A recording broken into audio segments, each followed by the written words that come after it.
the hit podcast, H.I.T, Human Resources, Insurance, and Technology. I'm your host, Toby Kennedy. Even though we're coming up on the end of the year, happy almost New Year, we are still dropping into your feed every Tuesday. Like, subscribe, share, tell a friend. Our goal is to synthesize a lot of stuff going on in the space and bring you a weekly, digestible, bite-sized hit with respect to human resources, insurance, and technology. This week's weekly hit is brought to you by Montage Insurance Solutions. And without further ado, let's get right into it. As I mentioned, we have been going all year long. It has been an amazing journey. Thank you so much for everyone that's followed us. And on this episode, as we come up on the end of the year, we come up on the new year, it's a time for reflection. And I just want to look back and talk about a few of the key things that I think have come out from all of the different podcasts we've done all throughout the course of the year, right? So in the very beginning, we've certainly touched on some of the technical things, right? Like the transparency and coverage, Form 5500 filing, new IRS limits, right? To update you as these kind of pieces of news come down the pike. We've had amazing interviews. Folks like Valerie Foster talking about non-discrimination testing, our time with Paul Falcone, 17-time author with HarperCollins, our time with Robert Melweg, who's been the global head of HR for multi-thousand life groups, right? Some really, really great conversations. And I think we've covered some really cool details in our world, right? So backing all this up, when we did the infertility episode, and we challenged employers to say, hey, listen, rather than the terminology of infertility, let's talk about family building, right? Because that includes so many more of our employees than just, which, we don't want to discount, but the heterosexual couple that is dealing with infertility issues and needs that assistance, great. And that's one part of our population. But to round out and include more of our employees that might be in the family building space, right? So it extends to adoption and surrogacy and all sorts of different conversations that are nuanced and that are in there, right?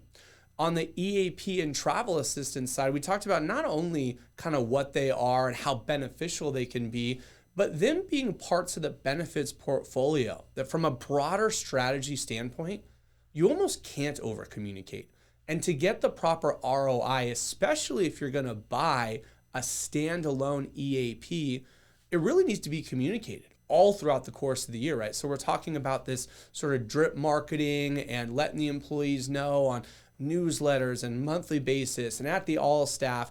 We even have some of the groups that I personally service where they go, look, Toby, we have this particular cadence with our all staff. I'd like to give you 5 or 10 minutes at the end of every meeting and just have you come in and talk about some of the lesser heralded parts of the benefits package, right? Because at open enrollment, everyone's focused on, how to get into the HRIS system, what's up with the medical, the dental, the vision, et cetera. But those facets like the cool gym discounts, the EAP, the travel assistance, some of those might get lost along the way, right? So in episodes during the course of the year, we talked about communication strategies for all those pieces. And even getting into some of the claims funding types of ways to structure your health insurance in the first place, right? So at one end of the spectrum, we have fully insured, right? And when you're talking about the transfer of risk on the fully insured side, I give you premium, Mr. and Mrs. Carrier, you pay all my claims.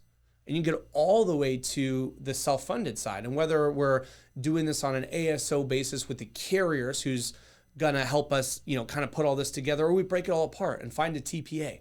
But do we take on some of that claims liability? And if we do, how do we structure our stop loss, right? Really, really important on the spec stop loss. And of course, you want the sleep at night insurance, right? You want the aggregate stop loss as well.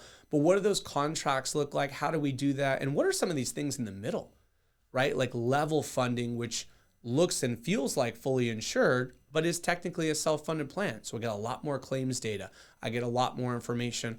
Or building in those MERP products, right? The medical expense reimbursement programs that sit on top of your fully insured plans, but you save so much in premium by buying highly decremented deductibles, co-pays, co-insurance, and then you, the employer, fund that claims liability, right? You equip all of your employees with a smart card and it draws from that premium savings. So we've talked along the way about when you're structuring your health insurance and the transfer of risk, how much are we taking on? How analytical are we getting about that? What does it do to our fixed costs from a premium standpoint and other fixed cost standpoint? And then what claims liabilities do we take on, right? So structuring your health insurance is a big thing that I think we've really done a great job of diving into. That's in addition to all of the different, technical topics and fun topics and great conversations that we've had along the way. So we're so excited to have touched on the things we touched on. Please look back at previous episodes. If anything calls to you, like, share, tell a friend. We're looking very, very much forward to doing this for you guys every week in 2024. We wish everyone a happy, safe new year. Be blessed, be well, have a great, great, great week. Until next week, make this the best week yet.